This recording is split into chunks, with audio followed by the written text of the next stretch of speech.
তো ফ্রেন্ডস, আজকে আমি মুসুর ডাল ডাঁটা দিয়ে আর উচ্ছে দিয়ে করে দেখাবো। মুসুর ডালটা যে সেদ্ধ হয়ে গেছে, ডাঁটা ডালের মধ্যে দিয়ে দিয়েছিলাম, হ্যাঁ সেদ্ধ হয়ে গেছে। এবার এখানে আমি উচ্ছেগুলো ভেজে নিচ্ছি, পাঁচফোড়ন দিয়েছি, দিয়ে উচ্ছেটা ভাজা করছি। ভাজা হয়ে গেলে ডালটা দেবো, হয়নি ভাজা, আর একটু ভাজা হবে। উচ্ছেগুলো আর একটু ভাজা হবে। গরমের জন্য উচ্ছের ডাল খাওয়া ভালো, আর খেতেও ভালো লাগে গরমে। গরমকালে আর কি ভালো লাগে, আম ডাল, উচ্ছে ডাল এগুলো খুব ভালো লাগে।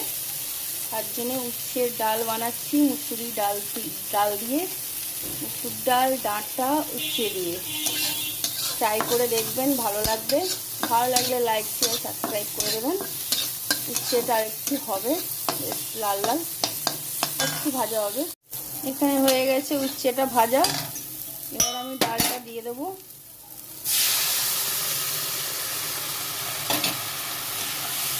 ডালটাও দিয়ে দিলাম। দারুণ লাগে এই ডালটা, ট্রাই করে ঘরে দেখবেন, খুব সুন্দর লাগে। গরমকালের জন্য তো আরোই খুবই ভালো। এটা হয়ে গেল আমার ডালটা ফোড়ন দেওয়া। এবার আমি আরেকটু ফুটবে ডালটায়, দেখুন এখানে হয়ে গেছে আমার তৈরি ডাল। আমার ডাল পুরো রেডি হয়ে গেছে। ঘরে ট্রাই করবেন, গরমকালের জন্য খুবই ভালো। বানিয়ে আপনারা দেখুন। ভালো লাগলে লাইক শেয়ার সাবস্ক্রাইব করে দেবেন। Thank you.